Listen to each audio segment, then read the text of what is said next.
मी शुभम प्रभाकर धोत्रे संघटनेचा अध्यक्ष. मी तुम्हाला सांगतो, अजून पण माझ्या भावाचा पण ॲक्सिडेंट या रोडला झाला आहे. काय झालं आहे? असंच झालं आहे.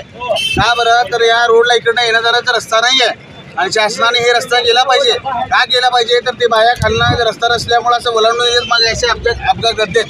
आज माझ्या घरात घडलं आहे. आज मी त्यांना मदत केलो. काय केलो? कारण माझ्या घरात मला घडलं आहे. मी तुम्हाला शासनाला विनंती करतो की वरनं तुम्ही ते चालून द्यायचं, सगळं बायपास करून द्या वरनं. आणि तेवढं केल्यानंतर हा ब्रिज पूर्ण करून द्या. आणि तेवढं केल्यानंतर अजून पण विनंती आहे, तुम्ही बोगदे घेताना पहिला विचार करा. तुम्ही कुठल्या कॉलनीच्या बिल्डिंगचा विचार करू नका, माणसाचा विचार करा. माणसाचा विचार करून मग तुमचं काय असेल ते करा. फक्त यात एक आता हे अपघात झालं, ह्याच्यानंतर व्हायला नाही पाहिजे.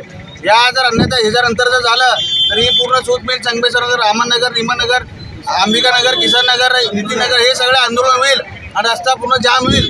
एवढं प्रशासनाला माझी हात जोडून विनंती आहे. ह्यात जर काय उलटं झालं तर सगळं आमची वस्ती सगळं एकत्र येईल. तर प्रशासनाला उत्तर आम्हाला द्यावं लागेल. हात जोडून तुम्हाला विनंती करतो.